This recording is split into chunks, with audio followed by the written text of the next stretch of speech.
بھارت کی کرانتی میں کیسا یوگدان دیا ہے، جس میں سے ایک آج کل بہت سارے لوگ کہتے ہیں کہ مولویوں نے کیا کیا ہے۔ میں اتہاس کے ایک پنے کو آپ کے سامنے رکھ رہا ہوں، اس پنے کو اس بچے کی زبان میں سماعت کیجیے۔ جشن یوم آزادی، مبارک ہو، مبارک۔ جشن یوم آزادی۔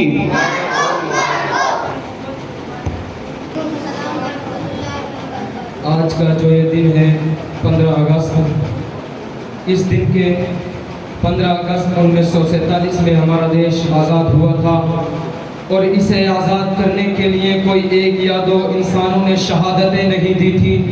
اسے آزاد کرنے کے لیے سینکڑوں ہندوؤں نے شہادتیں دی تھیں، سینکڑوں مسلمانوں نے شہادتیں دی تھیں، سینکڑوں سکھوں نے شہادتیں دی تھی، تب جا کے اس دیش کو انگریزوں کے ناپاک پنجوں سے آزاد کروایا تھا۔ اور اسے آزاد کروانے کے لیے کسی نے سینے پہ گولی کھائی تھی تو کسی نے پھانسی کے تختے کو چوما تھا، کسی نے سینے پہ گولی کھائی تھی تو کسی نے پھانسی کے تختے کو چوما تھا۔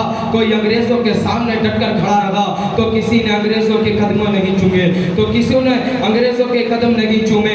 آج میں آپ کو ایسے بہادر کا قصہ سنانے کے لیے جا رہا ہوں کہ جس کا نام مولوی احمد اللہ شاہ فیض آبادی ہے، جو وطن کی خاطر ہنستے ہنستے جان لٹا گئے، جو وطن کی خاطر ہنستے ہنستے جان لٹا گئے۔ وہی شہید تاریخ کے صفوں میں امر ہو گئے، وہی شہید تاریخ کے صفوں میں امر ہو گئے۔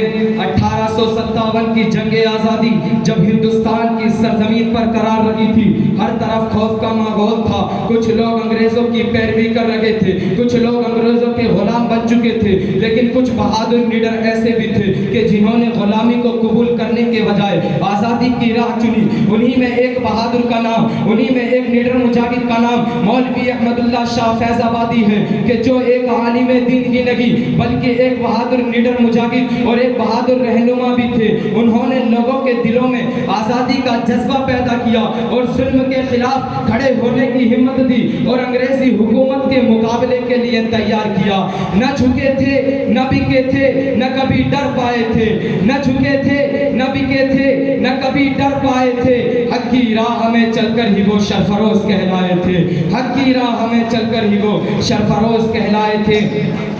مولوی احمد اللہ شاہ فیض آبادی کی بہادری سے انگریز اتنے خوفناک ہو چکے تھے کہ انہوں نے انعام رکھ دیا کہ مولوی احمد اللہ شاہ فیض آبادی کو مردہ یا زندہ کوئی پکڑ کر لائے گا تو اسے بڑے انعام سے نوازا جائے گا۔ لیکن انعام کا لالچ بھی ان کے حوصلوں کو توڑ نہیں پایا۔ انہوں نے اپنے آخری دم تک، آخری سانسوں تک انگریزی حکومت کے خلاف جہدۂ دفاعی رکشاتمک سنگھرش جاری رکھا، جہدۂ دفاعی رکشاتمک سنگھرش جاری رکھا۔ جو حق کی راہ میں نکلے وہ ڈر نہیں سکتے، جو حق کی راہ میں نکلے وہ ڈر نہیں سکتے۔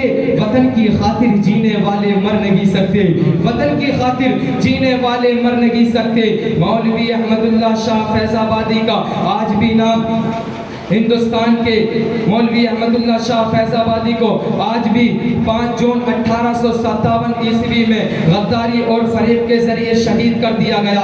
لیکن انگریزوں نے سمجھا کہ ہم نے ایک بہادر لیڈر کو خاموش کر دیا ہے، اب کسی کی آواز نہیں اٹھے گی۔ لیکن آواز اٹھتی ہے، شہیدوں کا لہو مٹی میں یوں رائے گا نہیں جاتا، شہیدوں کا لہو مٹی میں یوں رائے گا نہیں جاتا۔ جہاں ایک خون ٹپکتا ہے وہیں انقلاب آتا ہے، جہاں ایک خون ٹپکتا ہے وہی انقلابات آ گئے۔ مولوی احمد اللہ شاہ فیض آبادی کا آج بھی ہندوستان کے اندر بڑے لیڈر مجاہدین اور جنگ آزادی میں شہید ہونے والے شہیدوں میں بڑے احترام کے ساتھ لیا جاتا ہے، اور ان کی یہ قربانی آنے والی نسلوں کے لیے ہمت، صبر اور محبت کا پیغام ہے۔ مولوی احمد اللہ شاہ فیض آبادی کے واقعے سے ہمیں پتہ یہ چلا کہ جو حق کی راہ پر قربان ہو جاتا ہے، جو اپنے وطن کی خاطر جان لٹا دیتا ہے، اسے وقت نہیں بھولتا، بھلے کہ اس کا جسم اس دنیا کو چھوڑ کر چلا جائے، لیکن یہ زمانہ اس کی قربانی اور ان کے کردار کو ہمیشہ یاد رکھتا ہے۔ سلام ان شہیدوں کو جو وطن پر قربان ہو گئے، سلام ان شہیدوں کو جو وطن پر قربان ہو گئے، اپنے لہو سے آزادی کی نئی پہچان ہو گئے، اپنے لہو سے آزادی کی نئی پہچان ہو گئے۔